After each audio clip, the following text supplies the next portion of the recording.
Oftalmologistas do Brasil e do mundo, equipes oftalmológicas de todo o país. Eu sou o Celso, mentor da OfTX, uma empresa de capacitação e mentorias para equipes oftalmológicas. Hoje nós estamos aqui na cidade de Marília com o Dr. Paulo, meu amigo, e a gente vai conhecer a história magnífica dele em toda essa região de atendimento.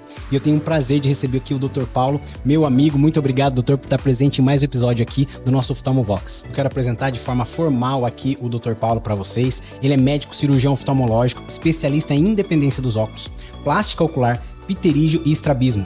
O Dr. Paulo é nascido em São Paulo, formado em Marília mesmo, na Universidade FAMEMA, no ano de 96. Já vai fazer 30 anos, doutor. Realizou a residência médica também na FAMEMA, reconhecida pelo CBO, e subespecialidade em plástica ocular e vias lacrimais.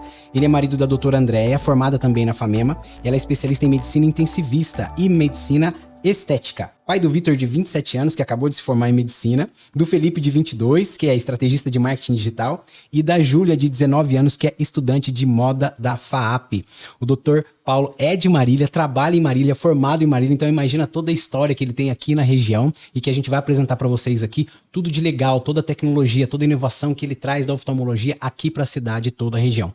Eu quero aproveitar para agradecer também ao meu sócio, Éder Weiner, de Londrina, toda a nossa equipe, e fazer um agradecimento especial a todos os nossos apoiadores, que é o Dr. Mário Maglio, de Franca, o Dr. Tolomei, de Bauru, o Dr. Lenine Bottigelli, de Prudente, o Dr. Tiago Pizarro, de São José do Rio Preto, a doutora Cintia Araque, de Maringá, o Dr. Ricardo Montanheiro, de Londrina, e o Dr. Marcelo Gameiro, também de Londrina, o Dr. Massayasu Tikawa, de Cianorte, e, é claro, o Dr. Paulo Almeida, aqui de Marília. Queria pedir pro Everton aqui trazer um presente que eu separei para ele hoje, porque é nosso parceiro aqui de Marília. Everton, por favor, dá um presente para esse meu brother aqui. Tá na mão aí, doutor, uma lembrança simples aí, mas eu quero agradecer a parceria que a gente tem. Eu sei da sua competência, da sua vontade de sempre trazer conhecimento e atendimento humanizado para sua equipe. Então, muito obrigado aqui pela nossa parceria, tá? Doutor Paulo, fica à vontade. Posso abrir? Claro, pode. Oh, por favor. Mas não é meu forte. Sem bisturi eu não dou conta, fala. Ô, Everton, traz um bisturi pra gente, por favor. Pode deixar. Aqui vai dar bom. Então tá bom. Doutor, enquanto isso, eu quero que o senhor conte pras pessoas, doutor, em que momento da sua vida o senhor decidiu ser médico? Ô Celso, eu já tinha 20 anos de idade, estava cursando um outro curso que não era da área de médica, né? E deu aquele insight. Eu tinha um sonho remoto de fazer medicina, né? Eu entrei muito jovem para prestar vestibular, tinha 17 anos. E na época a cabeça estava focada em outras coisas e eu acabei prestando um vestibular para uma área de exatas. E aí comecei o curso, né, em contabilidade. E vi que no segundo ano, indo pro terceiro ano, eu falei, putz, não é isso que eu quero. E aí me deu aquele insight, eu falei, puxa... E da onde veio a contabilidade? A contabilidade foi que, como eu prestei o vestibular muito jovem, eu não queria, assim, um curso que fosse extremamente competitivo, a cabeça estava focada em outras coisas. E aí a gente tinha mercadinho em Marília, legal. E tal. Eu falei, vou na contabilidade, vai ser tranquilo. Que eu posso usar aqui no mercadinho, posso usar para outras coisas? Sim, legal, doutor. Mas comecei a fazer o curso e aí acabei não me identificando com o curso. É um curso bacana, tem pessoas muito bem-sucedidas no curso de contabilidade, tem pessoas excelentes, eu conheço ótimos profissionais, mas sabe quando você nota, tá fazendo o curso e a coisa não tá andando? Não combinou. Não combinou. E aí, os anos foram passando, na hora que eu bati os 20 anos de idade, eu falei, puxa vida, já estava no terceiro ano, eu falei, eu vou terminar o curso, na hora que eu terminar o curso eu vou fazer medicina. E aí coloquei isso como meta, sabe? Falei, eu vou terminar o curso e vou ser médico. Aí... Foi com isso na mente. Foi exatamente isso que aconteceu. Eu terminei o curso, prestei o vestibular de medicina, logicamente no primeiro ano não estava preparado, aí eu percebi que precisava me preparar e prestar de novo. Aí tive um ano para poder estudar. Aí já estava com 20 para 21 anos de idade, já estava focado, né? E conforme eu falei, eu trabalhava no mercadinho da família. Aí eu tive uma conversa com meus pais, falei, poxa, eu tô querendo muito, mas não vai dar para trabalhar. Eu vou precisar de dedicação exclusiva, porque todo mundo que vai prestar o vestibular está preparado. Tem que focar, né, doutor? Não dava. Aí eu consegui entender e convencê-los que eu precisava de um ano para poder estudar. Consegui esse ano, e aí, meu amigo, não tinha sábado, não tinha domingo, não tinha feriado, não tinha, rapaz, não tinha nada. Sacrifício, né, doutor? Nada, não tinha nada que... Eu estudava de segunda a segunda, e não teve carnaval, não teve Páscoa, cara, não teve. Caverna total, doutor. Foi. É o que o pessoal costuma falar, bitolou, né? Mas eu sabia que também eu tinha aquele ano, e não dava pra eu falar assim, Não deu esse ano, eu vou tentar mais um, sabe? Já tava com 20 para 21 anos de idade. Você tem aquele desconforto, né? Você tá na casa dos pais e sabe que o tempo tá começando a correr e já tinha caído a ficha. Uma coisa é você prestar o vestibular com 17 anos de idade, outra coisa é você chegar com 21 e falar assim, poxa, ó, agora eu tenho que ir, agora tem que dar bom, né? E aí você tem que ser faca no dente. Vem o peso da responsabilidade, né, doutor? Porque assim, a minha atual esposa já era minha namorada na época. Então, já tava namorando a moça há vários anos e não tinha perspectiva. Eu falei, poxa, não vai dar com a contabilidade, porque eu sabia que não ia rolar. E aí já tinha, o plano B era ser médico. Mas naquela época tinha muito menos faculdade que hoje. Sim. Hoje tem muita faculdade.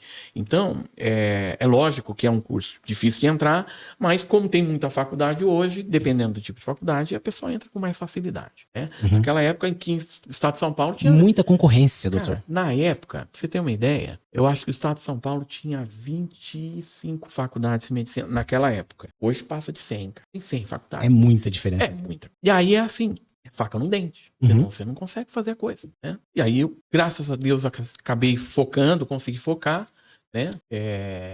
Eu lembro que eu peguei todos os intocáveis, sabe? Aqueles livros do objetivo, do ano, que ninguém preenche aquilo lá.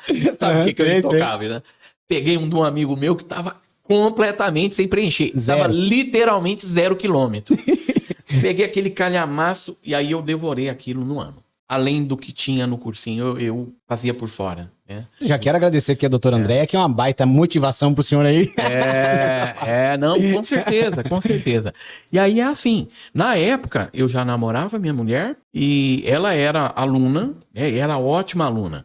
Então a gente estudou junto. Legal. Né? Tem um gap de idade da gente, tem 5 anos de diferença.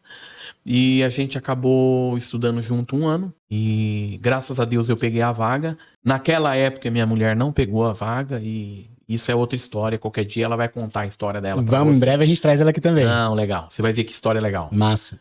História legal. E aí, doutor, o senhor passou em medicina de primeira, assim, logo não? Como é que foi? Foi 1 ano de cursinho, né? Show de bola, estudando, se preparando pra isso. Deu bom. Graças a Deus deu bom. Peguei a vaga aqui, fiquei em lista de espera na Unicamp. Mas, assim, o foco era aqui mesmo. Eu queria fazer FAMEMA, a namorada estava aqui, meus pais tinham casa aqui. E... Raízes, né, doutor? Não que, legal passar. Se tivesse passado, por exemplo, na Unicamp de cara, não tivesse ficado em lista de espera, talvez até tivesse ido. Mas eu acho que no final das contas, deu bom aqui, fiz FAMEMA e deu bom. Pessoal, eu tenho certeza que deu bom, vocês vão saber já com o decorrer desse podcast sensacional aqui com o Dr. Paulo. Me diz assim, tem algum outro médico na família ou não? O senhor é o primeiro médico da família? Como é que foi? Na verdade, é assim, eu tenho um irmão mais velho que é engenheiro, tenho um que fez administração e tenho uma irmã que fez administração e mora nos Estados Unidos. Eu tenho primos médicos, né? Eu tenho primos médicos que acabaram influenciando. Na época que eu era adolescente ali, esses primos mais velhos, eu tenho uma prima e um primo que fizeram medicina, e eles deram meio que um norte, uma referência. Legal. Daqui de Marília mesmo, doutor? Não, eles são... Eu tenho uma prima que fez medicina na Federal de Goiás e um primo que fez na Estadual de Belém. Legal. Longe, hein? Longe, rapaz. Mas imagina o sacrifício também, né? Pessoal focado, sabe? Pessoal bem Isso focado. É bom, ter referências, né, doutor? Muito importante, né? Sim. Da sua família mesmo, o senhor é o primeiro. Então, como que foi pros seus pais quando o senhor disse que queria fazer a medicina? Como foi pra eles? Então, você sabe que é engraçado, porque os meus pais não fizeram nenhuma objeção, sabe? Eu expliquei que não ia poder trabalhar. Teve algum desconforto, né? Porque tinha um irmão que trabalhava junto e tal. E aí eu tive que dar uma carteirada nele, vamos falar assim, né? Porque acaba sobrecarregando. Pra entender o desafio que vem pela frente. Mas foi uma coisa assim, a minha mãe gerenciou bem, né, na época. O sistema de família que eu venho é mais matriarcal, sabe? A mãe cuida dos filhos, aquela coisa, o pai é o provedor, aquela coisa bem tradicional. Que legal, doutor. Bem tradicional.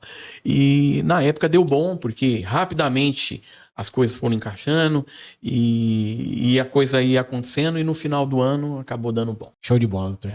Aí o senhor decidiu pela medicina, fez medicina e como nasceu a ideia da oftalmologia? Rapaz, a oftalmologia é engraçado porque o primeiro contato que eu tive com a anatomia oftalmológica, eu estava no cursinho e era assim, eu tinha uma ideia assim. Como todo mundo só estudava o que estava lá no material, eu pensava assim, às vezes eu preciso buscar alguma coisa de fora para se uma hora cair alguma coisa diferente, eu ter alguma coisa a mais, sabe? E aí eu lembro... Legal essa sacada. Porque assim, se você fica só no que o cara tá te dando, todo mundo tem a mesma informação, né? Pega essa dica aí, pessoal. E assim, eu falei, puxa, eu vou fazer, lógico, tem que fazer o que o cara tá falando lá, tal, né? O que tá na apostila, mas eu vou buscar alguma coisa a mais, porque se um dia cair numa prova escrita, se eu trouxer alguma coisa a mais, é diferente. E o diferente às vezes agrega valor, né? E aí eu tive contato com era uma enciclopédia médica, sabe? E tinha anatomia do olho todinha, como funcionava. Eu estava na aula de física e vinha falando da física da óptica do olho. Que legal. Né? E aí eu... Isso estava em que ano da faculdade? Não, eu estava no cursinho. No cursinho? No cursinho, escuta essa, porque é legal. Nossa. Porque é o primeiro contato que eu tive e eu achei um negócio estupendo, sabe? Porque eu estava no cursinho, acabou de ter a aula de ótica, de olho, e eu fui na biblioteca e tinha esses livros na biblioteca da escola. E eu falei, vou dar uma olhada nesse negócio. Aí eu abri para olhar a complexidade da coisa. E rapaz, apesar de não ser exatamente um livro de faculdade, com todos os detalhes, era muito mais informação do que tinha no cursinho, e eu achei aquilo interessantíssimo. E tem algumas coisas que batem na cabeça da gente, a gente fica martelando aquilo, né? Como que funciona, como aquele trem tá funcionando. E aí eu entrei na faculdade e tal, primeiro ano, aquela empolgação, trote, raiva do pessoal do segundo ano que te deu trote, toda aquela coisa. Sim, né? sim, eu comecei. E aí vai passando o final do ano, você vai passar anatomia, tal. No segundo ano eu tive contato com a fisiologia. E na fisiologia eu tive fisiologia lá pro final do ano, neurofisiologia. E em algum momento a gente teve a fisiologia do olho. E aquilo eu também achei bacana toda a vida. Aí eu falei, poxa, esse negócio de olho é legal. Esse negócio de olho é legal. Tem os aparelhos que tem joystick e tal, né? Falei, esse negócio é legal. E fiquei pensando naquilo. No terceiro ano, continuei pensando firme. Final do terceiro ano eu falei assim, eu vou ser oftalmologista. Decidido, hein? E o engraçado, porque depois a gente vai passar quarto ano, né, tal, bastante matéria, tal, mas você já começa a ter contato. Na FAMEMA, no quarto ano, a gente já começava a ter contato com os pacientes, estetoscópio, aparelho de pressão, aquela coisa toda. E eu lembro que no quarto ano, o pessoal achava que eu ia ser clínico. Mas eu tava um pensamento, não, vou ser oftalmologista. Aí fui pro quinto ano, continuou aquela coisa, oftalmologia. A gente tem muito pouco contato com oftalmologia na faculdade. Entendi. Se você não vai pro ambulatório lá acompanhar, o contato é muito pouco em qualquer faculdade. Faculdade. Mas aí eu sei que teve um evento, que eu já estava no sexto ano de faculdade, teve um evento em que os alunos foram convidados a ajudar num multirão de catarata. Eu acho que foi o primeiro multirão que teve na época e tal. Era parceria do CBO com as faculdades de medicina que tinham residência médica e com o Ministério da Saúde. E a gente era sextoanista e a gente recebeu o convite. Quem tivesse interesse podia ir lá ver como funcionar, ajudar, acompanhar os pacientes, aquelas coisas e tal. E aí eu fui fazer aquele negócio. Rapaz, aí eu falei, não, é isso mesmo que eu vou fazer. Que delícia. Não, bem legal, bem legal. Na época, o pessoal achava que era piada que eu falava. Não, você é oftalmologista, eles achavam que era piada. Porque não era tão popular assim escolher pela oftalmologia, né, doutor? E na cabeça do pessoal, na época, era assim. Oftalmologia, já na época, era uma especialidade cara. Você precisava dos aparelhos, precisava das coisas, né? E eu não tinha um gato pra puxar. Desculpa me guardar. Era essa parte que eles falaram, não o tá combinando, não tá combinando. Assim, Paulinho, não combina. Não combina, não orna, né? No popular. Boa. Né? Não vai ornar, Paulinho. Estranha aí, você tá falando que vai fazer oftalmologia. Como? Como é que você vai montar a consultório? Entendi. E aí, eu sempre falava o seguinte, ó, isso aí é outro problema. O problema é entrar. Porque na época, era assim, era radiologia e oftalmologia, na época eram os mais concorridos. Assim, para você ter uma ideia, na minha sala, a gente era 80 alunos na FAMEMA. Dos 80 alunos, 8 prestaram oftalmologia. Então já era uma época que a oftalmologia estava brilhando lindo. Não. É assim, já era concorrido, os 8, tinha 4 vagas. 8 era da minha sala, mas vinha mais 100 e tantos de fora. Entendi. Entendeu? O trem era briga de foice. Sempre foi difícil, né? E outra, era uma residência médica que já era reconhecida pelo CBO, é um serviço do professor Otaiano, um serviço bacana. Show. Serviço bacana, sabe? E aí eu pus na mente que ia fazer a residência médica em Marília, né? Porque eu praticamente nasci em São Paulo, mas fui criado aqui. Fiz faculdade aqui. Veio com Minha quantos mulher anos pra cá, morava doutor? aqui. Hã? Veio com quantos anos pra cá? Ah, não, eu vim novo. Eu cheguei em Marília, eu devia ter 4 anos de idade. Ah, criança. Eu fui criado aqui. Legal. Criado aqui, né?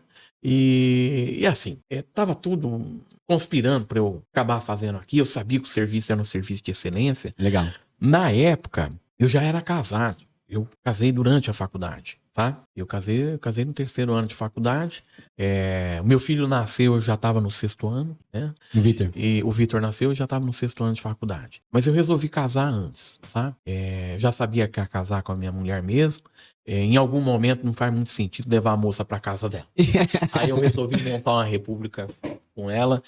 E deu bom também. Que legal, Foi um show de bola. bacana. A gente Muito bom. passou uns perrengues junto, O mas senhor foi falou uma coisa legal aí, né? Falou, e é verdade, na época não tinha um gato pra puxar pro rabo. E eu sei que são vários médicos que passaram pelos mesmos desafios nesse período. Então assim, doutor, desafio de faculdade, de residência, sabendo que é um curso que o senhor quer, tinha essa determinação.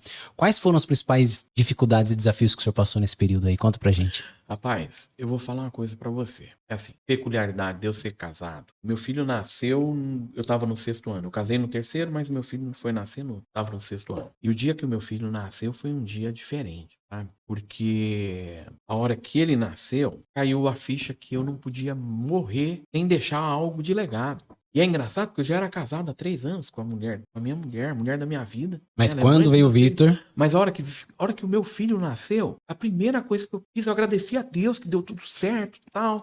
Foi um parto que teve alguma tensão lá tal. O professor Donaldo que fez o parto, era um professor... Na época ele era severo, mas um paizão, nossa, não sei nem o que falar. Mas é engraçado, porque a hora que ele nasceu, eu liguei para um amigo que era corretor de seguros. É meu corretor até hoje. Que legal. Um abraço pra você, como é o nome dele? Ricardo Acude. Ricardo, abraço pra você. Ricardinho, ó, brigadão, filho. Eu sei que eu liguei pro Ricardo. Falei, Ricardo, ele nasceu, cara. Seguinte. Ele falou, ô, Paulinho, parabéns. Falei, Ricardo, posso nem morrer agora. Bateu o senso de... Não, é um negócio tão estranho, cara. Que aí, eu falei, Ricardo, faz um seguro de vida pra mim, porque é o seguinte, se eu atravessar uma rua e for atropelado e morrer, esse menino e minha mulher estão enrolados, né? Ele falou, não, Paulinho, passa seu CPF, seu nome completo pra mim. Na época, eu tinha celular, mas aquelas coisas precárias, né? Não tinha WhatsApp, nada disso. Nada, só mensagem e tal. Falou, passa seu nome aí SMS. completo. Não tinha também. Não? Esquece, rapaz. Você falava com o celular e tava pronto. muito bom. E aí ele pediu, passa seu nome, CPF, endereço, RG, aquelas coisas, tudo, data de nascimento. Vou fazer um agora aqui. E beleza. E é engraçado, porque é um marco na sua vida. Legal. Todo mundo, todo sobrinho, quando nasce um filho, eu falo, faz o seguro de vida, filho. Primeira coisa que vem na mente, primeiro conselho. Você sabe que é engraçado isso. E me marcou muito. O quanto que o nascimento de um filho muda a vida da gente, né? Muda a chave, né, doutor?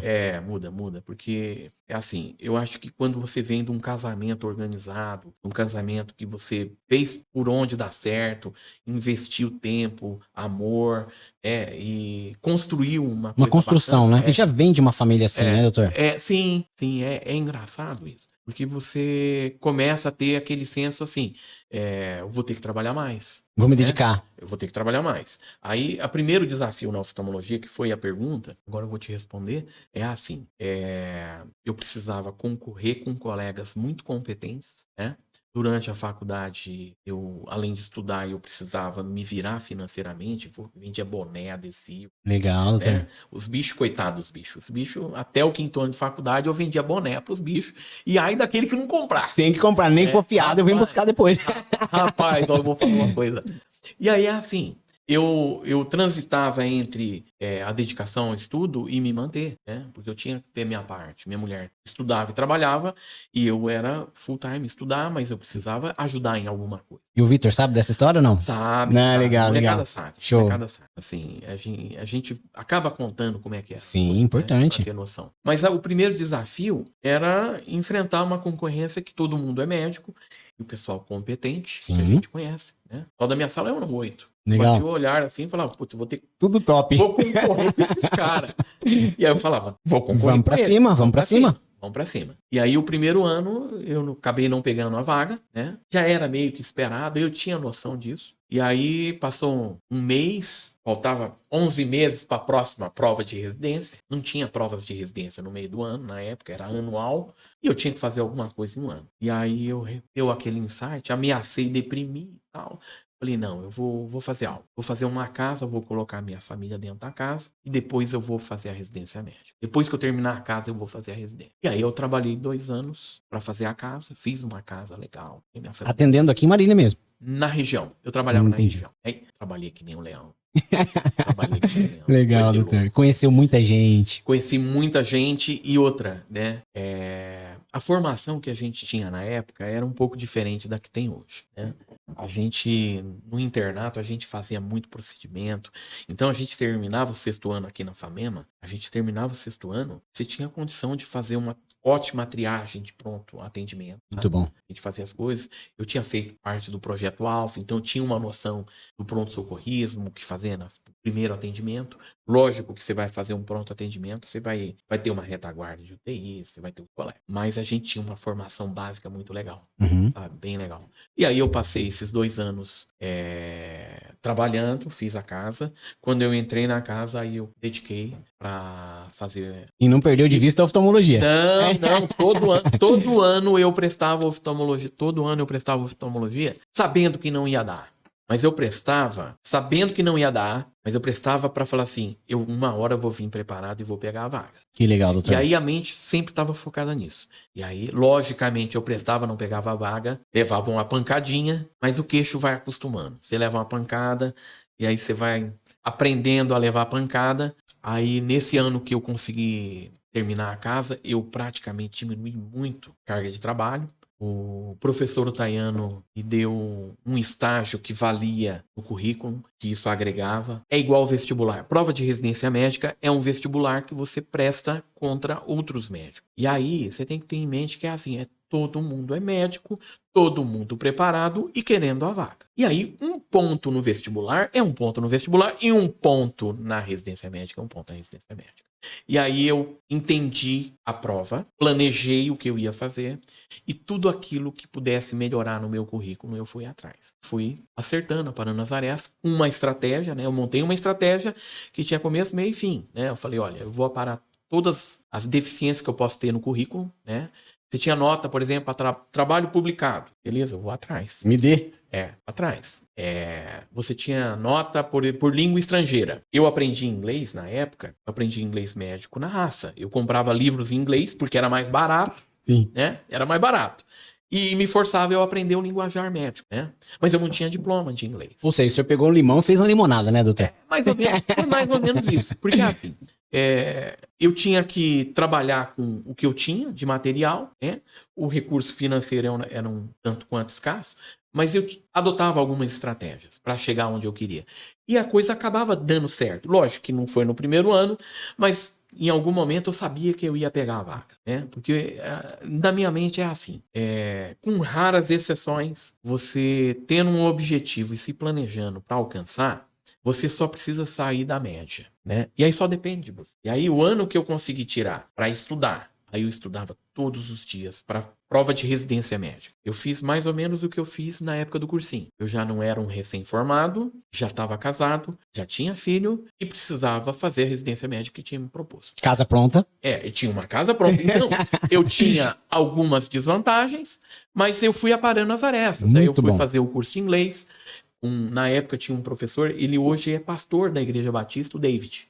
E o cara foi muito bacana comigo, porque ele fazia aula VIP, a gente fazia 4 horas por semana, porque eu precisava de ter o curso avançado de inglês. Mas eu tinha 1 ano para ter o curso avançado. E aí ele abriu uma brecha na agenda dele, em que ele me acolhia 4 horas por semana. Era um curso VIP. E deu bom, porque no final do curso, eu já tinha um curso de inglês avançado, né? E já tinha um curso de espanhol básico. Mais um agrego.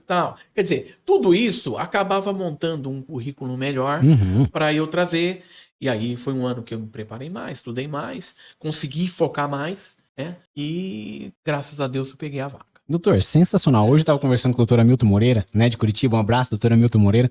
E eu até sugeri um livro para ele que diz assim, que o obstáculo é o caminho. Tem uma frase que eu sempre falo para as meninas que é, se você quer aprender a voar, tem que aprender a cair. Tem que aprender a cair. Então, pra gente, foi muito bom, doutor, perceber essa sua trajetória. O senhor tinha um objetivo em mente. Só que o senhor não estava preocupado em errar. O senhor sabia que, naturalmente, talvez na primeira, na segunda vez, o senhor não ia passar. Mas isso não te desmotivou. Isso não te derrubou, não te fez desistir. Então, parabéns, doutor. Sensacional. Sim. Assim, doutor, quais são as principais alegrias que o senhor teve nessa fase? Porque tem os desafios, tem os sacrifícios. Mas quando o senhor olha pra trás, assim, o que foi legal pro senhor nesse período? Além do nascimento do Vitor, do seu casamento, com certeza. Rapaz, no plano familiar foi bacana, porque assim, eu consegui me organizar, fiz uma casa, coloquei minha família na casa, era uma casa que dentro das possibilidades que a gente podia fazer ficou legal, sabe? Muito bom. Foi um sonho conquistado, né? E o Vitor já estava crescendo, né? O Vitor já estava... Quando eu terminei a casa, o Vitor já estava com 2 anos e pouco, né? Indo para 3. A minha mulher trabalhava no hospital e tem algumas coisas que a gente recorda. Por exemplo, uma coisa que eu não consigo esquecer na entrevista que eu tive na oftalmologia, o professor Tayano chegou para mim, era a 3ª vez que eu ia fazer a entrevista. Já era de casa. Não, 3ª vez que eu fui fazer a entrevista. Aí fiz a entrevista, tal, ele olhou o currículo, tal, e aí ele notou uma diferença grande do currículo que eu tinha de 6º ano para o currículo que eu apresentava aquele ano. O do 6º ano era o mesmo da 2ª vez que eu prestei e da 3ª, entendeu? Uhum. E aí, em algum momento, o currículo mudou. E ele achou curioso aquilo, né? Ele falou, pô, Paulo, o currículo melhorou. Professor, eu me preparei porque eu quero fazer a residência médica aqui e tal, meu sonho, quero fazer a residência aqui. Aí, aquele ano, por coincidência, assim, a prova de Marília e de Botucatu eram provas semelhantes. Era a VUNESP que ia preparar. Uhum. E aquele ano eu prestei, porque eu só prestava Marília. Seu foco era Marília? Meu foco era fazer em Marília. Eu estava determinado a passar aqui. E aí, aquele ano, eu falei, quer saber uma coisa? Eu vou prestar a prova de Botucatu, porque a prova é semelhante. E eu vou ter o contato com a prova semelhante antes da prova. E aí, eu montei uma estratégia, prestei em Botucatu, fui bem em Botucatu. Por sinal, eu entrei em Botucatu naquele mesmo ano, na Unesp. E entrei em Botucatu, entrei em Marília e acabei ficando em Marília, né? Que era o meu objetivo. Mas na entrevista, o professor Tayano falou uma coisa assim. Falou, Paulo, mas é a 4ª vez que eu tô te vendo. É a 4ª vez que você vem aqui. Você não entendeu o recado? Não foi exatamente isso. Mas ele ficou curioso, ele falou assim, e se você não pegar a vaga? Entendi, ele tava querendo saber qual seria a sua reação. E se você não pegar a vaga? Aí eu falei pra ele, eu volto ano que vem. A determinação tava ali, na ponta da língua. Não, eu volto ano que vem. Aí ele deu risada. Legal. Ele deu risada. E o engraçado é que quando eu terminei a residência médica, ele me confidenciou que ele me deu 10 de entrevista, porque ele achou curioso aquilo. Legal. Sabe? Ele achou curioso, porque aparentemente eu não tinha um plano B. O meu plano era só o plano A mesmo. Era aquilo que tinha que fazer, né? E, poxa, deu bom pra caramba. Eu tive uma residência médica que, assim, me supriu grande parte das coisas que eu aprendi, né? Na oftalmologia, é lógico que você sai da residência médica achando que sabe muita coisa, mas conforme os anos vão passando, você vai entendendo que tem muito mais coisas. É engraçado isso, porque você tem a medicina que está acadêmica, mas tem a medicina do mundo real. Da prática. E é engraçado que, assim, é lógico que elas não são completamente desconexas, mas são entidades diferentes, sabe? E, assim, é nítido que muitas coisas que você vê do mundo real, você vai buscar soluções no mundo acadêmico, né? Porque é onde vem a ciência. A base. A base. Mas tem coisas que você acaba agregando e você nota que tem soluções que não são exatamente só da receita do bolo. Entendeu? E aí tem coisas peculiares, né? E que são complementares. Do dia a dia. Às vezes o jeito de você conversar com o seu cliente, sabe? A informação que você traz dele, a expectativa que ele tem. Então tem algumas coisas curiosas nisso aí no dia a dia. O grau de cobrança, o que ele espera. E aí é engraçado, né? Não fugindo muito do tema, esses dias eu atendi o cliente mais diferente que eu já tinha atendido. E eu tenho 28 anos de medicina, né? De oftalmologia são 20 anos. Não, mais de 20. Mais de 20. Não, mais de 20. Mais de 20. Residência foi 2, né? 25 anos de oftalmologia, se contar o primeiro ano de residência. Mas é engraçado, porque ele me trouxe uma questão assim. Falou, doutor, eu sou cego de um olho, foi eviscerado, retirou o conteúdo inteiro do olho, tem uma prótese. O outro olho, eu tive um herpes, ele danificou completamente minha visão. Eu só percebo luz. Mas eu não vim aqui pedindo pro senhor fazer eu enxergar. Eu só quero que o senhor tire a minha dor, porque eu sinto dor todos os dias. E aquilo, rapaz, aquilo me trouxe uma percepção. E foi a primeira... Cara, é engraçado, porque é tanto tempo de oftalmologia, e eu escuto aquelas coisas mais exóticas.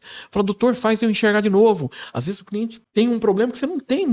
A ciência não consegue te proporcionar. Tecnologia mas ele veio com um pedido mais simples que podia ter. E eu atendi ele tem 30 dias. Ele voltou essa semana. Ele voltou na segunda-feira. O sobrenome dele é Ferrari, é um senhor de Pompeia. E ele me marcou muito, porque o grau de exigência dele era diferente. E aí a gente passa a procurar entender melhor o que a pessoa está buscando. E você precisa escutar o que a pessoa está buscando. Importante. Você precisa escutar, entender. E graças a Deus eu consegui entender a necessidade dele. Fiz uma proposta terapêutica. Ele vai ter que tomar medicamento analgésico. Entrei com medicamento porque ele tem dor crônica por causa do herpes. E a gente sabe que tem terapêuticas que você faz de uso crônico e você consegue diminuir bem a dor. E aí ele voltou 30 dias depois, ele voltou muito animado. Ele falou, poxa, doutor, melhorou bem. Eu de vez em quando ainda sinto, mas quando eu sinto eu faço aquilo que o senhor falou, eu tomo um analgésico e tal, mas eu já durmo melhor, já tô mais tranquilo e tal. Que legal. Então é bem legal, né? Apesar de eu não proporcionar uma visão melhor para ele, mas eu trouxe um conforto que foi o que ele buscava. É o que ele buscava. Sensacional. Legal.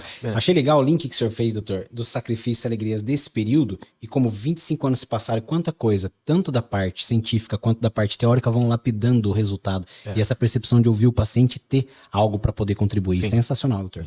Agora, em tanto tempo de aprendizado, com certeza houveram muitas pessoas especiais que te apoiaram e contribuíram com a sua evolução profissional. Quem acompanha o trabalho do Dr. Paulo sabe o tanto que ele é atencioso e demonstra simpatia com os pacientes. A prova disso, pessoal, é a chuva de avaliações positivas que ele tem no Google. Esse tipo de comportamento é muito comum em pessoas gratas, pessoas que exercitam diariamente a gratidão. Então eu gostaria que o senhor compartilhasse aqui com a gente as pessoas que mais te marcaram nessa sua trajetória profissional. Vamos lá. Rapaz, na época da residência médica, eu tive contato com pessoas excelentes professores, mas alguns acabam marcando, às vezes pela empatia que você tem com a pessoa. E tem uma pessoa que eu sou muito grata, é o Dr. Evandro Portolupi. Ele é colega médico oftalmologista na cidade, é um cara de sucesso, um cara muito bacana. E como professor, é engraçado porque ele via a minha situação, é um cara que tem muita empatia, sabe? Você nota que é um cara de fino trato, sabe? Um cara educado, um cara bacana, conversa mansa. Ele não tem essa conversa mais informal que eu tenho, ele é bem tranquilo. Mas algumas coisas eu lembro que eu era residente e ele me ajudou muito, muito, muito, muito. Então eu gostaria de publicamente agradecer. Ele me ajuda até hoje. Muita coisa que às vezes eu preciso discutir. Ele é um cara que trabalha muito com cirurgia refrativa, cirurgia laser. E ele é um cara que, para mim, ele é um mentor nisso, sabe? Tenho palavras para agradecer o Dr. Evandro. O Dr. Otaiano, eu tenho que agradecer ele, porque foi chefe do serviço de residência médica. O Dr. Otaiano, antes dele me dar nota 10 de entrevista, alguns meses antes, ele tinha falado para mim assim, falou assim, Paulo, aí ele apontou a porta do fundo assim para mim, você nunca vai entrar pelo meu serviço pelas portas do fundo. Você só vai entrar pela porta da frente. Que forte, doutor. Sugiro que você vá para casa estudar. E eu tenho certeza que isso, talvez se ele tivesse me dado um estágio, porque eu era um prestativo, porque eu estava lá, porque eu já tinha jeito de lidar com um paciente, eu já tinha uma certa experiência, tinha um traquejo diferente. Ele me pôs na realidade que era assim, Paulo, não vai rolar você ficar aqui achando que vai ir contra... Que vai ter um jeitinho. Vai ter um jeitinho. Ele deixou muito claro para mim isso e eu agradeço ele por ter feito isso, porque se ele tivesse dado um jeitinho, talvez eu nunca tivesse tido a segurança e saber que eu era capaz. Né? Excelente. Então eu publicamente gostaria de agradecer ele por ele me trazer essa percepção assim, não vai rolar com jeitinho. Você trata de se preparar. E aí eu me preparei e acabou dando bom. Então eu tenho que agradecer a doutora Marina, Doutora Marina foi minha orientadora de plástico ocular e vias lacrimais. É uma das pessoas mais gentis que eu já conheci. É uma pessoa de coração. Nossa, pensa numa pessoa que... porque assim, eu teoricamente poderia ser concorrente dela. Hoje eu sou colega de trabalho, mas eu trabalho numa área que ela já trabalha, sabe? E ela me ajudou absurdamente, sabe? Não tenho palavras para agradecer a doutora Marina, doutora Rosana, tinha paciência de ensinar residente a operar estrabismo. Dr. Sérgio Asperti, na residência médica, que acabou ensinando os primeiros passos para fazer a cirurgia de catarata com aparelho. Na época era inovação, muito tempo atrás. Pouca gente operava com aparelho, sabe? E ele tinha paciência de ensinar a gente do jeito dele ali. Você não podia sair nada, mas ele ficava em cima, sabe? E então a gente só pode agradecer esse pessoal. Tem outros professores, são inúmeros professores, mas esses marcaram demais para mim. E na residência médica, os colegas de residência sempre muito bacanas, né? Todos, boa parte ficaram em Marília, são professores na faculdade, sabe? Então, pessoal bacana. Que legal, doutor. Eu costumo dizer para as meninas, nossas mentoradas da UFTX, que a gente só dá aquilo que a gente tem. Então é bonito de ver a admiração que o senhor tem por todas essas pessoas. Sim. O senhor sente tudo isso, é porque o senhor é assim, os seus pacientes sabem muito bem disso. Parabéns. Doutor, é o seguinte, uma qualidade sua que eu admiro muito nesse período que a gente está trabalhando junto é o respeito e o reconhecimento que o senhor tem da sua equipe, pela capacidade profissional, pelo carinho que o senhor trata os seus pacientes. Então, tem a Maria, de 8 anos contigo, e eu tenho mais afinidade, Sim. A gente trabalha muito junto. Tem a Josiane, de 18, não é? Tem a Luciane, com 17. Então, quais características suas o senhor atribui a toda essa admiração e de onde vem esse comportamento que o senhor tem e que cativa tanto a sua equipe? Ô Celso, é assim, é engraçado, porque é uma peculiaridade mesmo, né? É muito tempo, tem casamento que não dura isso, né? Tem casamento que não dura isso. E é assim, a Josiane, quando veio trabalhar comigo, ela era mirim, ela trabalhava de mirim mesmo. E a prima dela, um dia chegou, a prima dela trabalhava comigo e falou: doutor, minha prima quer aprender a trabalhar, tal, em clínica, tal. Você não deixa ela ficar comigo aqui uns dias, tal? Aí ela aprendeu a trabalhar. Essa minha primeira secretária acabou passando no concurso, na época, Banco Real. Legal. E a Josiane já estava preparada e ficou. Venha. E ficou, e desde então, meus clientes adoram a Josiane. É da clínica de Lins, mas eles adoram a Josiane. A Luciane veio um ano depois para trabalhar comigo também. Então, é engraçado, porque eu não contrato muito, mas quando eu contrato são pessoas diferentes, sabe? São pessoas que acabam agregando. Você nota que são pessoas que acabam acrescentando. A Maria, puta, eu não tenho palavras para agradecer a Maria. Ó, Maria, sou seu fã, você sabe disso, tanto que essa menina é generosa, envolvente. A Maria, eu conheço a Maria, antes dela trabalhar comigo, eu conheci a Maria, eu fui cliente da Maria, né?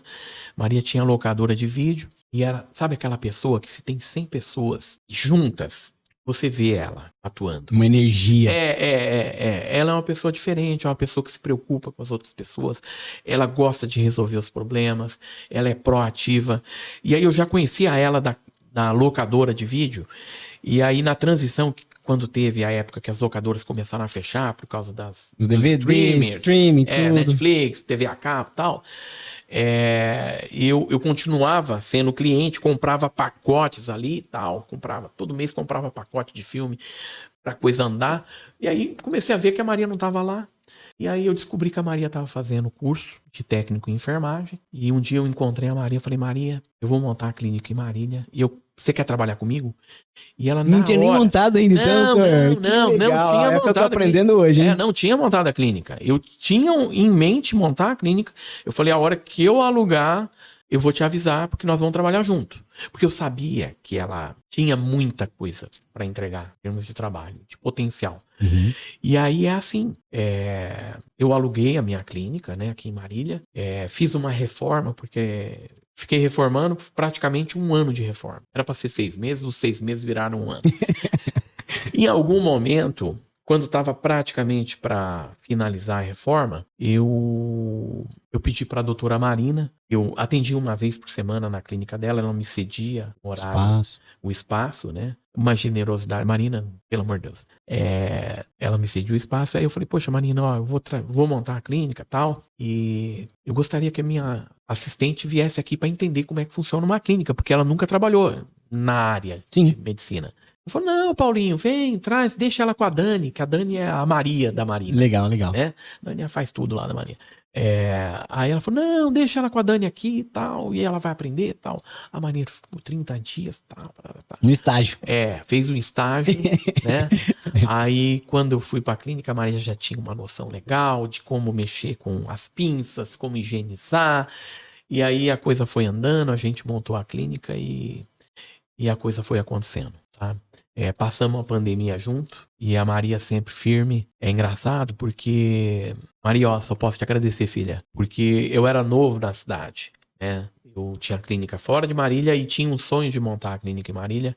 E a Maria trouxe todo o network dela. E não era pouco, não. Não, porque ela tinha locadora de vídeo.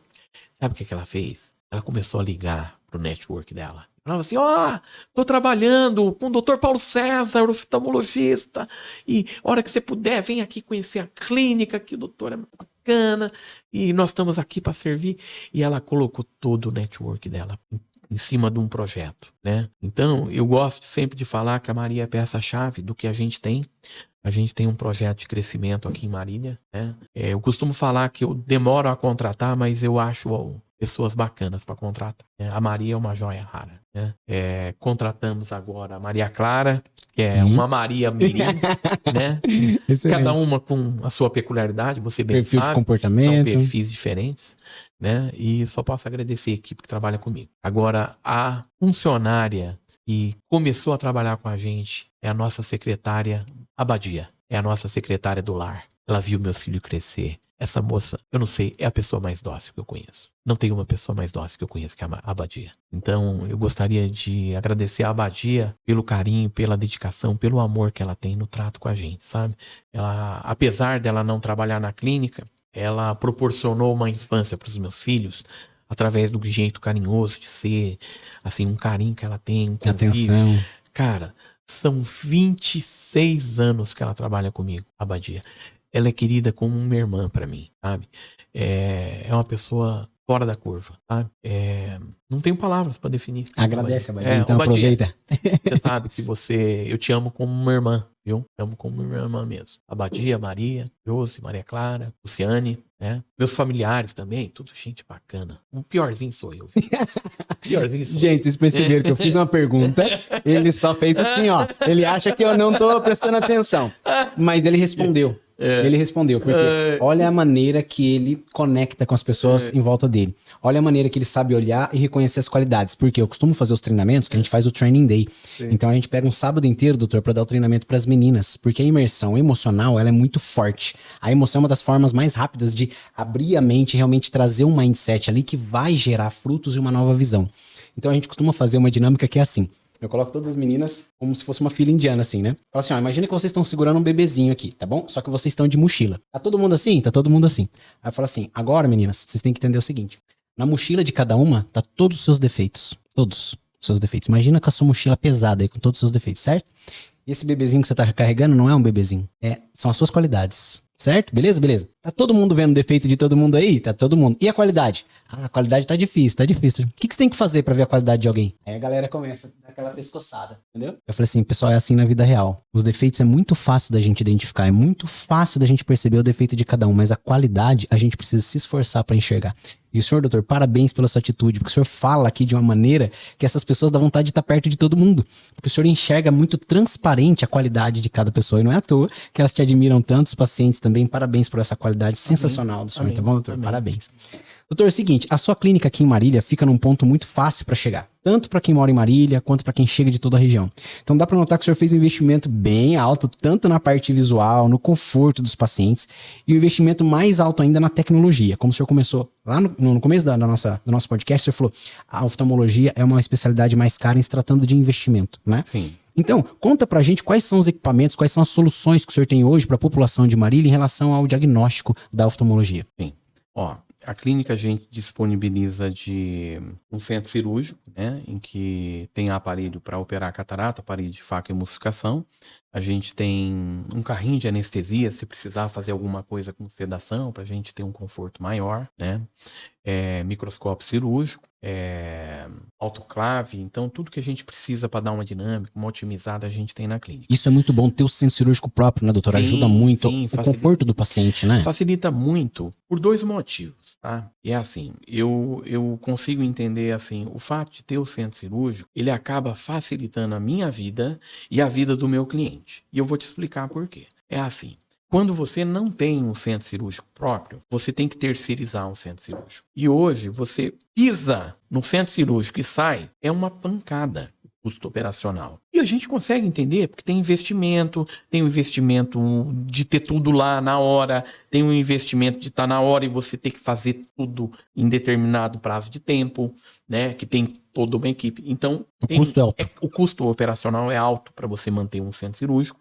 E se você não tem, quando você oferece um serviço, o cliente já de imediato já tem que lançar a mão desse custo operacional, além dos seus honorários, do seu serviço, né?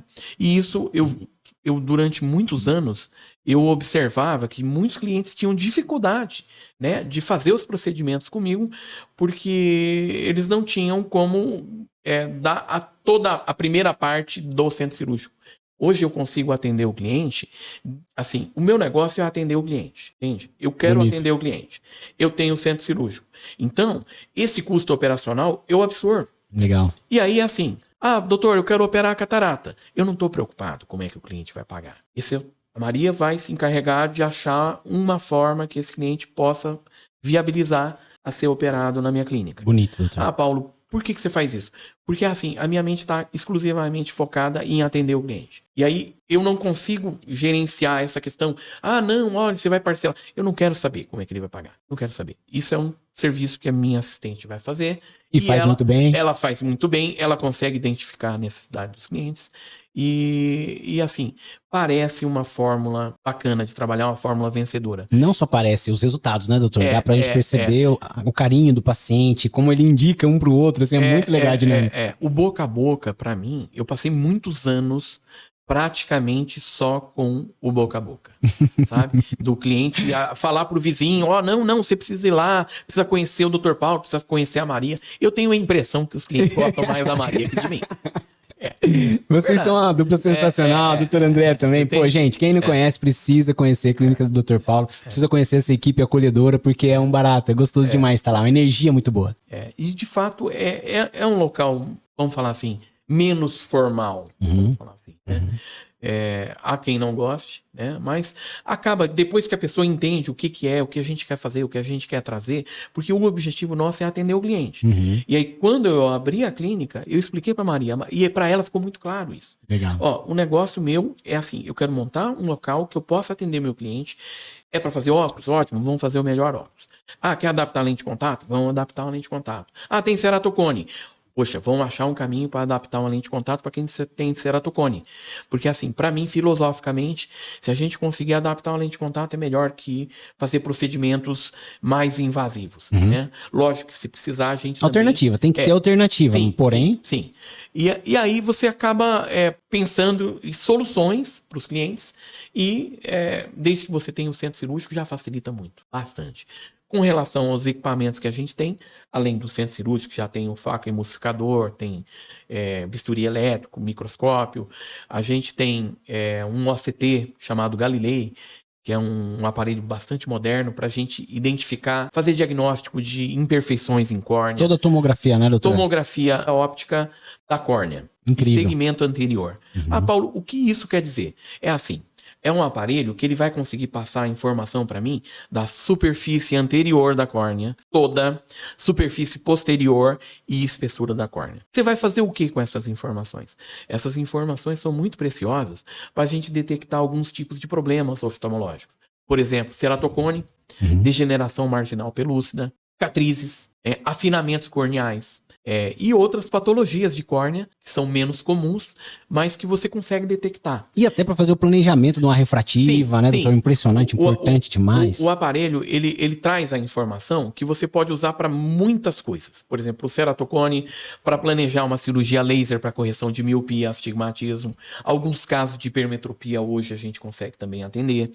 Então, ele vai trazer a informação, por exemplo, para um melhor planejamento para fazer implantes de lentes trifocais, que aí você consegue lidar melhor com variáveis. Na cirurgia de catarata, né, doutor? Na cirurgia de catarata, por exemplo, eu tenho um cliente que quer fazer implante de lente trifocal para diminuir a necessidade do uso do óculos, praticamente não usar. Eu nunca gosto de falar e cravar assim, olha, você nunca mais vai usar. Mas a gente consegue diminuir a dependência.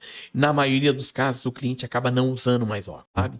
Mas em alguns casos, por exemplo, vou assinar um contrato de banco que a letra é miudinha. Não tem jeito. Doutor, eu costumo falar assim pras meninas nas aulas de orientação cirúrgica, né? Eu falo assim, qual que é o carro dos seus sonhos? E aí, às vezes uma fala assim, eu queria um Golf GTI.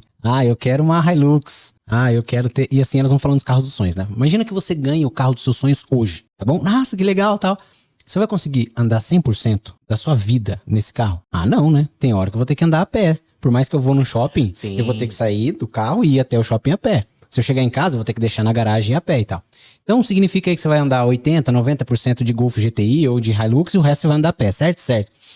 Mesmo assim, você prefere o carro ou prefere não ganhar porque 10%, 15% você vai ter que andar a pé? Sim, Não, eu prefiro ganhar um carro. Exatamente. Então, provavelmente, de 80%, 90% você vai ficar independente dos óculos. Sim, Se em algum momento você precisar, é muito pouco. Vale a pena? Claro Celso, que vale a pena. Celso, e de fato é isso que acontece. Desde que você traga o cliente para uma realidade. É assim, o cliente, ele acaba tendo uma fantasia que ele vai ter aquela visão que ele tinha quando tinha 10 anos. E é assim, com todos os clientes, eu converso, eu falo assim, olha, presta atenção que eu vou te falar. O que a gente vai fazer é um implante, hoje é o implante mais moderno que tem, e eu vou me esmerar para entregar o melhor resultado para você. Você pode ter certeza que eu vou me esmerar, porque é o meu trabalho e eu preciso te entregar o melhor do meu trabalho. Só que é assim, aquela visão que você tinha quando tinha 10 anos de idade, que você não usava óculos, era assim. Não, doutor, não usava óculos com 10 anos de idade, enxergava tudo longe, perto e tal. Falei, sabe aquela visão? Aquela lá nunca mais. Mas, em vista do que você tá hoje, que você usa o óculos e para longe não tá legal, para perto tá mais ou menos, a gente vai dar um salto de qualidade grande. Quântico. É um salto enorme. Mas aquela visão de 10 anos de idade, filho, infelizmente... Eu não posso te prometer porque eu não consigo te entregar. Mas desde que você entenda que a gente vai dar um salto de qualidade, que é a tecnologia mais moderna que a gente tem hoje. No mundo. É o que tem de mais moderno. A oftalmologia brasileira é uma oftalmologia moderna. Sim. Tem colegas aí que fazem coisas que, assim, absurdamente bem feitas, com o máximo de tecnologia. E é o que a gente vem buscando. A gente vem buscando investir em equipamentos. O OCT, como foi falado, ele traz algo a mais. Muita informação, muita né, doutor? informação. Galilei é impressionante. Eu tenho um aparelho que chama Lenstar 900, é um aparelho que ele traz... Quando eu vou operar as cataratas, ele me traz muita informação também. Quando eu associo a informação do Lenstar com a do Galilei G4, eu tenho uma informação mais fidedigna. Então a gente vai aparando todos os tipos de... Tudo ajuste fino, né, doutor? A gente vai fazendo os ajustes finos. Logicamente, na hora que você vai fazer a cirurgia, a gente vai fazer um planejamento. Hoje a gente tem ferramentas de inteligência artificial que conseguem, assim, você traz a informação que você colheu, e nesse caso eu mesmo que faço os exames, né? Porque são exames fundamentais para eu poder operar. Então eu acabo preferindo fazer os exames e isso aumenta o grau de segurança que eu tenho. Eu trago as informações para as ferramentas que a gente tem hoje de inteligência artificial para fazer a melhor escolha de lentes para serem implantadas nas cirurgias de catarata. Bem personalizado, né, doutor? Na verdade, a gente tem um serviço que é personalizado para todos os tipos de serviço que a gente se dispõe a fazer. Excelente. Excelente. Paulo, você trabalha com retina? Retina, todas as vezes que chega a caso de retina, eu tenho uma compreensão assim. O retinólogo, ele presta um serviço para todos os outros oftalmologistas que é inestimável. Uhum. Porque assim, não dá pra gente ser um retinólogo amador. O retinólogo, ele faz a residência médica com a gente. Eu tenho vários amigos, doutor Alexandre, doutor Marcos Diego, doutora Áurea, e são amigos que a gente tem e que a gente nota que eles só fazem retina. Uhum. E o grau de dificuldade, de complexidade. o grau de complexidade. Eu costumo falar que os retinólogos são heróis.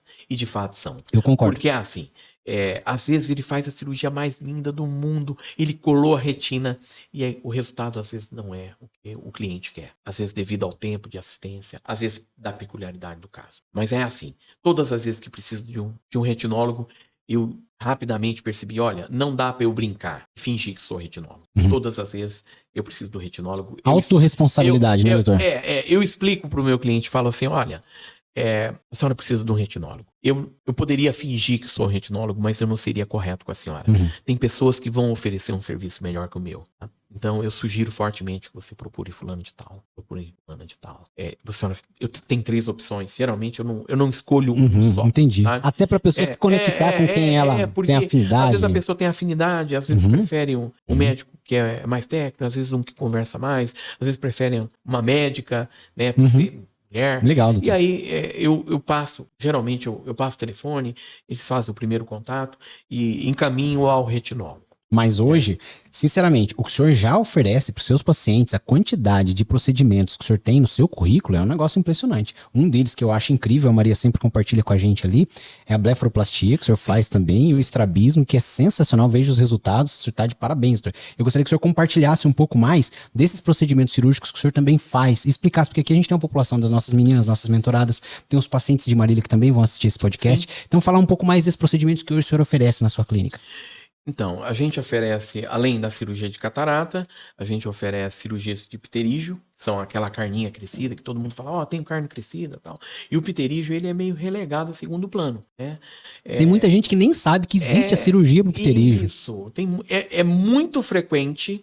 Os colegas oftalmos geralmente não gostam muito de operar o pterígio, ele é trabalhoso. E incomoda os primeiros dias de cirurgia. Meus clientes queixam um pouco. Não, fala assim, incomoda o paciente que tem. Sim, Eles falam assim, Celso, aquela sensação de areia no olho e o incômodo visual. Olho Quem tem vermelho, o pterígio, pessoal. Às vezes tem uma questão estética, né? A pessoa fala, pô, Paulo, eu tiro foto toda vez aquela carne crescida, aquele negócio vermelho no olho. Os colegas de trabalho fazem chacota. Na escola, dependendo da idade e tudo. De fato, o pterígio é meio relegado. A gente trabalha bem com o pterígio. Muito bem. Né? A gente oferece serviço na área de plástico ocular, a blefaroplastia, que é a cirurgia de pálpebra, superior, inferior. Que incomoda também, né, doutor? Quem vem com a queixa da pálpebra, né? Bastante. Os clientes... E assim, eu trabalho com uma técnica um pouco diferente, eu trabalho com microscópio cirúrgico, fio mais fino. Entendi. Eu costumo trabalhar um pouco mais lento, mas eu sou muito criterioso na hora de entregar um serviço de blefaroplastia. E já faz tempo que eu faço isso, modéstia à parte, eu trabalho muito legal. Eu vejo, doutor, a Maria compartilha no grupo com a gente, assim, os casos de satisfação do paciente. Sim. E eu percebo, assim, o caso que o senhor realmente vê a necessidade do paciente, faz toda uma avaliação de pele, muito legal o trabalho que o senhor faz nisso. Além da blefaroplastia, a gente trabalha com tumor, né? Por exemplo, às vezes chega um tumor de pálpebra e a gente faz reconstrução de pálpebra. Além disso, o estrabismo, né? Geralmente, assim, eu costumo falar que eu trabalho mais estrabismo de adolescente para adulto. Né?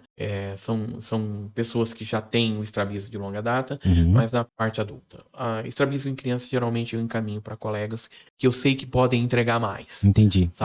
Legal, então, doutor. Tem colegas na cidade que eu não tenho dúvida que para criança são casos peculiares, são casos diferentes.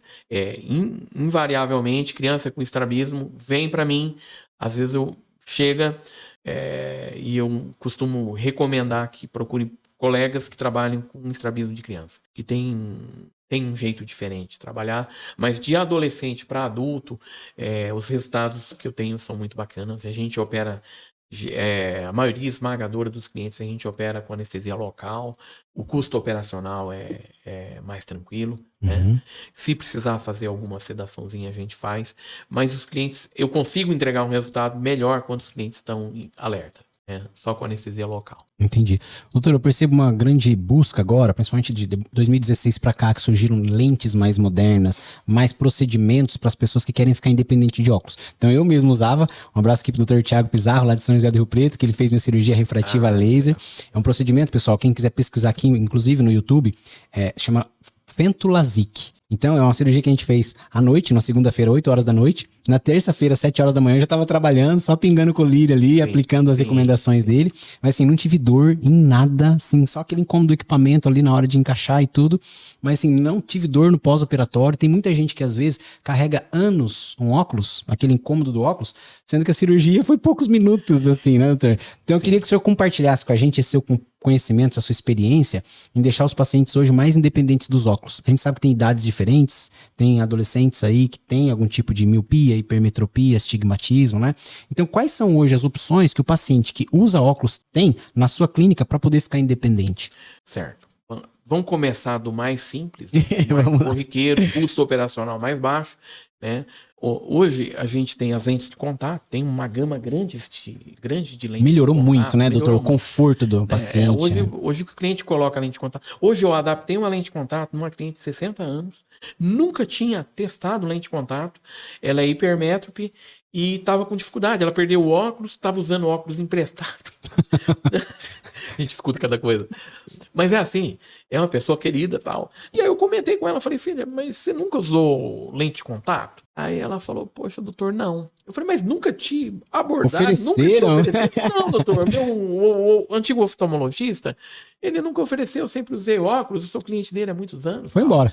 E segui. Falei, ó, seu caso é um caso legal para lente. Vamos fazer o seguinte, ó, hoje eu vou testar uma lente de contato em você. Eu tinha um teste. Que legal. Eu tinha um par de teste para ela.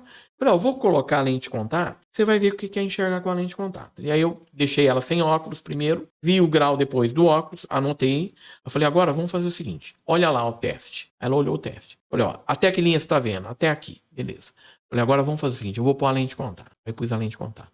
Ela chegou na linha igual do óculos. Que top. Igualzinho do óculos. Eu falei, só que é o seguinte, você já é presbítero. Então, o que você acha de começar a usar a lente de contato? E quando precisar do óculos, você calça um óculos para perto.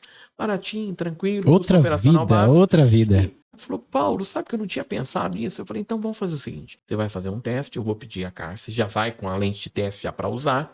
Vou te ensinar a colocar, tirar, tal. Isso é mais ou menos igual andar de bicicleta. Porque tem coisas, às vezes, que não tem muito jeito, né? A pessoa vai ter que aprender. Sim. Né? Você ensina a técnica. Né? Hoje você acha tutorial para tudo. De tudo. Né? E orientei ela como fazer, como higienizar, como armazenar. E ela já saiu feliz, já saiu de lente de contato. Tá? Então, a primeira coisa que a gente costuma abordar é a lente de contato. E às vezes num cliente de 60 anos. Sim. Né? Porque o caso dela encaixava, ela enxergava tudo. Não tem o porquê eu querer oferecer o laser, querer oferecer uma cirurgia mais cara para ela, sendo que com a lente de contato está resolvendo o problema. Logicamente, às vezes chega um cliente parecido e chega e fala assim, eu não quero mais usar lente de contato. Não quero, porque é o seguinte, eu gasto muito. Eu estava fazendo as contas, os últimos 15 anos que eu gastei de lente de contato, eu tinha operado. E aí tem sentido, faz sentido. Eu usei lente de contato durante tanto tempo, a hora que eu somei tudo, eu podia ter operado. Até faz sentido. Sim. Paulo, você opera laser todos os pacientes que aparecem? Logicamente não, né? A gente seleciona os clientes, né? O jeito que eu trabalho é assim. Até 21 anos de idade, eu não opero ninguém laser. Ninguém, tá? Ah, Paulo, por quê?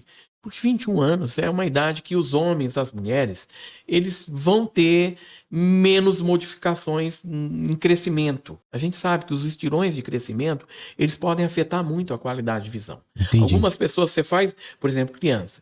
Eu costumo falar para as mães, para a criança assim, olha, fica atenta. Ano que vem eu quero ver ele para a gente checar se o grau está igual. Mas se ele der um estirão de crescimento de 4, 5 centímetros, traz ele antes, porque a chance do grau aumentar é grande.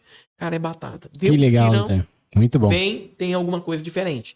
Então, até 21 anos de idade, ninguém com responsabilidade vai fazer uma cirurgia para correção de miopia, de astigmatismo e de hipermetropia com laser. Né? Há quem faça, mas não é o legal. Aí depois dos 21? Com 21 anos de idade, eu costumo selecionar os casos, né? Se é usuário de lente de contato, eu peço para ficar aí. Os usuários de lente de contato pedem para chorar. Porque eu peço para ficar 2 semanas sem usar lente de contato. Ah, Paulo, por quê?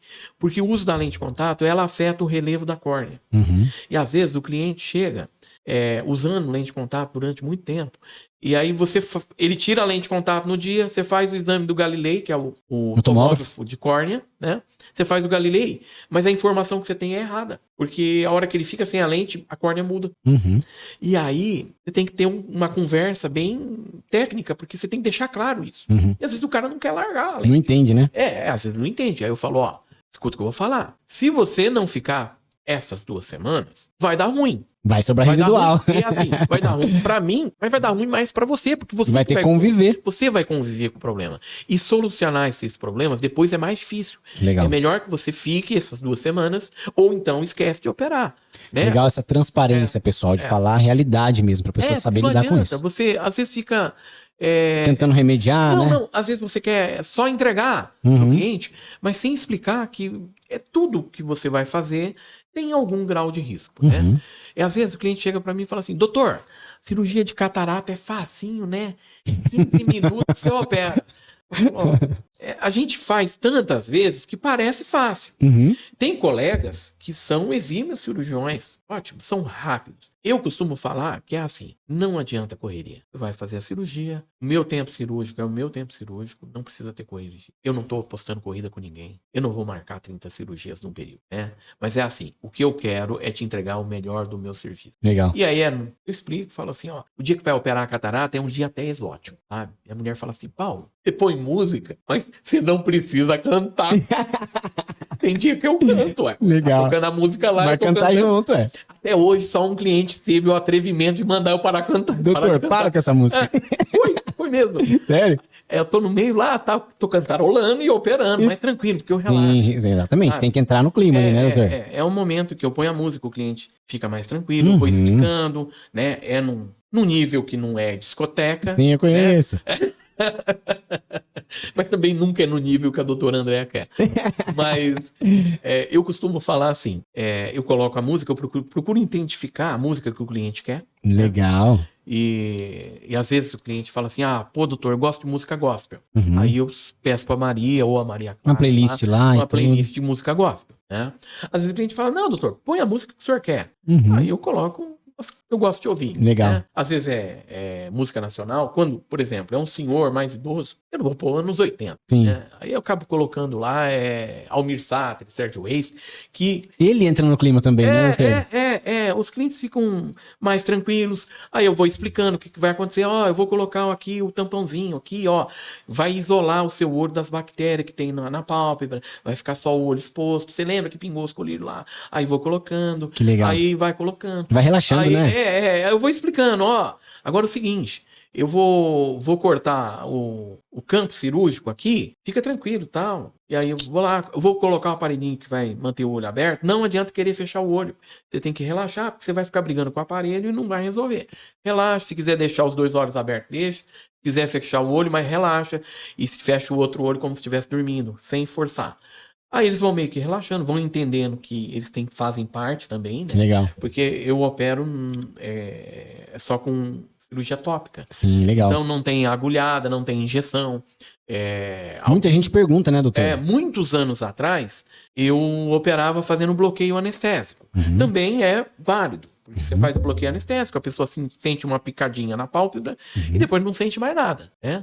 Mas eu notava que assim, o cliente ficava muito ansioso para aquilo, tal.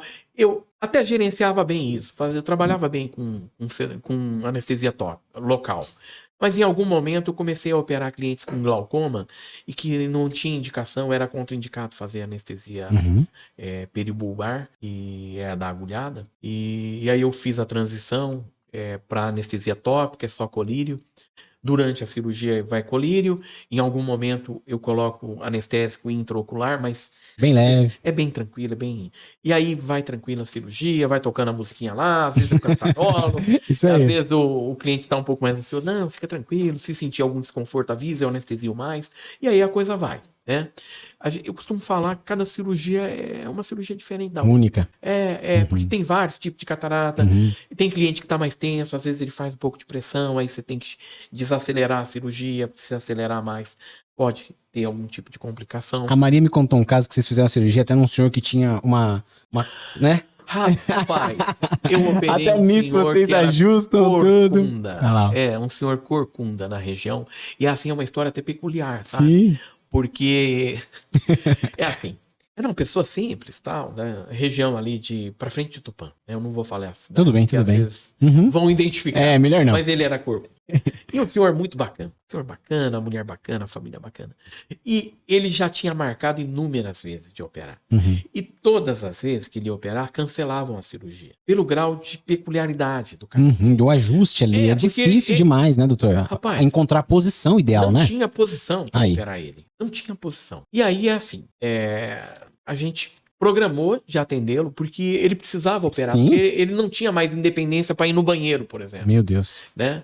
E aí a gente explicou para a família o grau de complexidade, que era uma cirurgia difícil, por isso que os outros colegas não queriam fazer, mas a gente ia separar uma manhã para trabalhar com ele. Uhum. Ainda assim, rapaz, pensa numa coisa difícil. Eu acho que foi a cirurgia mais difícil que eu já fiz na vida. Sério, doutor? Foi a cirurgia mais difícil, porque não tinha posição. Muda toda a sua rotina, né? De Não, programação. porque assim, a posição da cabeça dele. Eu tive que inclinar ele para ele ficar, mas as costas dele tendiam a escorregar na maca. E querendo ou não, a questão até do desconforto dele enquanto isso está acontecendo ao mesmo tempo. Dele ficar deitado, porque ele costumava dormir de lado. Então, Desafio. foi um desafio. E, olha, eu costumo falar assim, a gente faz o serviço, mas se não é o Papai do Céu abençoando... Só agradecer, pedir e agradecer depois. Porque a Maria fala, Celso, é um dos pacientes mais gratos que a gente tem. Ela fala pra mim, é bonito de ver. É bem bacana. É difícil de colocar ele na lâmpada de fenda. Pra quem é do ramo, vai entender o que eu tô falando. Ele não tem posição, porque ele é tão curvo, né? Que você tem dificuldade de colocar ele na lâmpada de fenda. Entendi. Mas, olha, só Deus pra ter misericórdia. Assim, tecnicamente eu procurei cobrir todas as brechas, mas realmente foi uma cirurgia muito difícil mesmo. Parabéns, doutor. Mas parabéns. Acabou dando bom, graças a Deus. Doutor, é o seguinte, então tem um paciente que é mais jovem, ele pode usar lente de contato, depois de certa idade também pode, mas a gente está falando sobre as opções do paciente que quer ficar independente dos óculos. Então nós temos também a cirurgia refrativa, que foi essa que eu fiz, que para mim foi excelente. Tem o paciente do ceratocone, mas não que o implante do anel, ele tenha esse objetivo de deixar independente dos óculos. Mas tem paciente que acaba ficando, na verdade. Sim. Ó, é assim, do ceratocone, você tem várias vertentes de tratamento, tá? É assim, filosoficamente, se eu pego um adulto com ceratocone e que esse ceratocone não tem sinais de que está progredindo, eu sempre penso em adaptar lentes de contato esclerais. Ótimo. Tá? Por quê? Porque é a que tem menor custo operacional para o cliente e é a que vai entregar o resultado de visão. Uma qualidade, né, doutor? Se ele tiver adaptação, é a que ele vai enxergar melhor. Legal. Ah, Paulo, vai ter algum período de adaptação até adaptar com a lente de contato escleral? Vai. Mas é assim, a experiência diz que para quem tem ceratocone, e a hora que passa a enxergar, é assim, o cliente faz tudo direitinho. Que legal. Porque é assim, eu só consigo imaginar, porque a gente não consegue entender o que o cara não enxerga. Só quem tem, né, doutor? Tem coisas que você procura entender, mas não dá para você saber como que é. Exatamente, o cara não tem como. Né? E às vezes isso é relegado. Porque às vezes, independente da posição que ele fica, por exemplo, o cliente ceratocone, às vezes ele tem algumas estratégias de enxergar que ele faz assim. Se o cone é um pouco mais baixo, ele meio que anda de queixo mais baixo e fixa a visão. O olho. Não, ele fecha o olho para sair da área que tem a irregularidade. Ah, entendi. Ele vai buscando alternativa ali. O Celso, as pessoas não são estúpidas. Elas podem não entender exatamente de medicina, mas as pessoas, elas têm algum grau de entendimento que tem alguma coisa errada e elas procuram adaptação. Legal, doutor. E às vezes eu vejo clientes, você fala assim, poxa, o cara tem ceratocone? Não é todo mundo que tem ceratocone que eu sou obrigado também a falar assim, não, você vai ter que tratar. Às vezes a pessoa tem ceratocone, você passa um óculos e a pessoa está tão adaptada que ela consegue usar um óculos. Por favor. Então, é assim. O jeito que eu gosto de trabalhar é assim. Eu procuro primeiro entender a necessidade do cliente. Se a necessidade do cliente é enxergar melhor, ótimo. Tem ceratocone? Vamos tentar fazer um óculos? Às vezes, você consegue um óculos razoável que vai fazer ele enxergar e vai dar uma dinâmica de vida para ele de independência. Legal. Ótimo. Se consegue usar o óculos, não está incomodado de usar o óculos, segmento semestral. Porque pode ser que tenha alguma mudança, tá? Às vezes a pessoa costuma enxergar mal também. Ela tá acostumada a enxergar mal. Entendi. E aí, esses clientes... Adaptou assim, né, doutor? Esses clientes eu costumo ver semestral, né? Entendi. Vários clientes é assim, vem semestral. Quando é mais jovem, por exemplo, porque o ceratocone, ele costuma a se pronunciar da adolescência para frente, pré-adolescência para frente. Eu, sinceramente, poucas vezes vi criança ter ceratocone abaixo de 10 anos. Não é o dia a dia. Mas quando você chega na adolescência e tem aqueles estirões de crescimento e tal, deve entrar alguns fatores de gatilho. A gente sabe que Tem vários fatores de gatilho para ter ceratocone. Às vezes você tem predominância de famílias que têm mais ceratocone que a população geral. Às vezes é um indivíduo na família que é o sorteado, porque às vezes ele herda um gene do avô, da avó, tal hora que junta aquele mix, ele desenvolve o problema, tá? Mas o jeito de eu trabalhar sempre é desse jeito. Legal. Eu gosto de entender.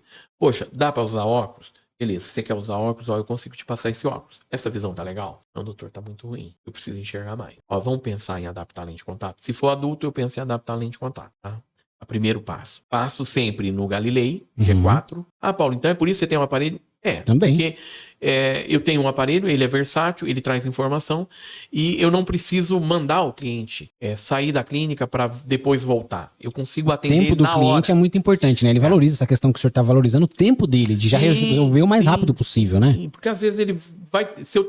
Quando eu não tinha os aparelhos, eu terceirizava, né? E a primeira experiência era terceirizar centro cirúrgico. Eu precisava terceirizar centro cirúrgico. Etapas, né, doutor? E aí, conforme os tempos, eu fui diminuindo a necessidade de terceirizar serviços. Então, eu venho trazendo. Tem um outro aparelho que eu tenho, que é um retinógrafo, em que eu consigo tirar fotografias da retina. Esse aparelho a gente está digitalizando. Eu já estou com o aparelho, mas estou digitalizando ele. Eu creio que começo do ano aqui a gente já deva estar trabalhando com fotos bem feitas de retina, que vão trazer, por exemplo, o cliente chega com algum problema de retina, eu vou conseguir registrar, eu consigo armazenar essa imagem. Ano que vem ele volta, vamos dizer, um cliente que tem problema crônico, eu consigo ver como isso está evoluindo, tem o registro. Paulo, vai precisar ir para o retinólogo? Ótimo, você vai no retinólogo, mas eu já tenho a tua imagem aqui.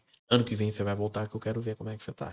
E a gente consegue dar um acompanhamento também, né? Incrível, doutor. É o seguinte, tem pessoas, doutor, que normalmente vão fazer a cirurgia de catarata e não são informadas que existe possibilidade dela ficar independente dos óculos. Então eu já atendi muito paciente que fala assim, meu Deus, mas o doutor nem me avisou que tinha essa possibilidade. Será que ele achou que eu não tinha dinheiro para fazer isso? Sim. Será que ele olhou para mim e falou, não, para ela não vou contar não e tal? Então hoje existe, de 2016 para cá, evoluíram muitas lentes intraoculares, a tecnologia é impressionante como evoluiu. Então eu gostaria que o senhor comentasse, impressionante o que desenvolveu, né? Sim. Então, doutor, eu queria que o senhor compartilhasse com a população, principalmente aqui de Marília, quais são as opções que o senhor tem para esses pacientes que vão ter que passar pela cirurgia de catarata, mas odeiam usar óculos.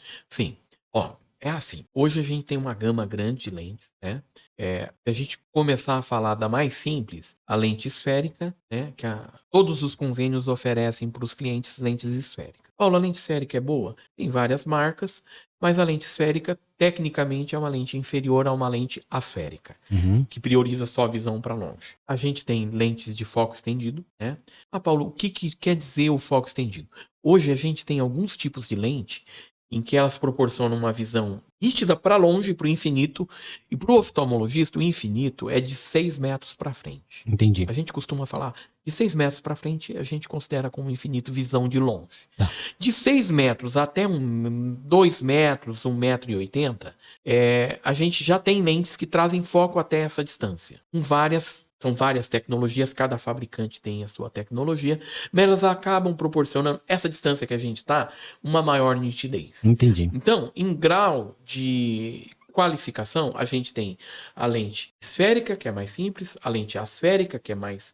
Ela obedece à curvatura da córnea, então ela acaba trazendo uma qualidade de visão mais nítida, tá? E depois você tem as lentes de foco estendido, que elas trazem essa visão intermediária. É do computador, Paulo, né, doutor? O computador, eu sempre gosto de deixar claro que é assim, o computador, mas você não pode mexer com letras muito pequenininhas, tá?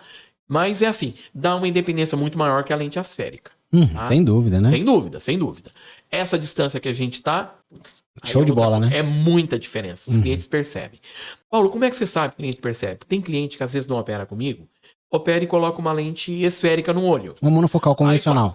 Aí opera, coloca uma lente simples no olho, e aí quando vem pra mim, eu não operei o primeiro olho, mas vou operar o segundo. Às vezes veio de outra cidade, né? De outra cidade, às vezes opera com outro colega, né? Eu sempre faço assim, eu parto do pressuposto que o cliente precisa entender o que a gente vai implantar. Sim. Né? E precisa entender o que eu tenho para oferecer. Então eu sempre explico para ele, olha, basicamente a gente tem lentes trifocais, que daria uma independência para longe, intermediário e perto. Perto é aqui a leitura do celular, Sim, né, daria para doutor? ler celular, daria para ler um livro. Livro, Logicamente, você vai ler um livro, você precisa de boa iluminação. iluminação, né, doutor? Mas isso te aumenta muito a independência de qualquer aparelho óptico. Tá. Óculos. Lente de contato. Lente de tudo. contato. A lente de foco intermediário e tem a lente asférica. As lentes esféricas eu praticamente não implanto. Entendi. Tem muita solução ótima hoje, né? Como alternativa, né, doutor? Eu sempre falo para os clientes, falo assim, ó, não dá para implantar lente esférica, né? Pelo menos uma lente esférica. Né? Eu explico a necessidade e é uma questão de qualidade que a gente Eu costumo brincar com as meninas que é legal dar exemplo para os pacientes, né? Mas na época do carro híbrido, do carro elétrico, usar carburador é duro, né? Então, é mais ou menos isso. Né? Para a mulher é difícil entender essa analogia, mas para o homem fica bem claro. É verdade. Tá. Excelente. Tá. Tranquilo. Tá. Mas, nesse caso, a gente tem que oferecer para o cliente, porque às vezes o cliente ele aparenta ser simples, mas ele quer o melhor. E a gente quer atender, e se o cliente quer o melhor, a gente vai achar um jeito de acolher e implantar uma lente trifocal. É muito comum implantar lentes trifocais em pessoas que moram na periferia.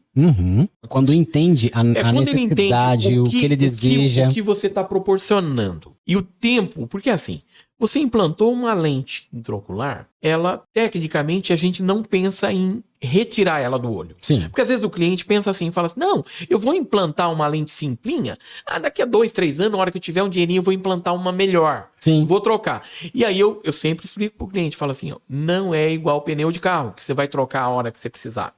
O implante que eu faço, eu prefiro implantar 1000 lentes intraoculares a explantar uma lente. Tá?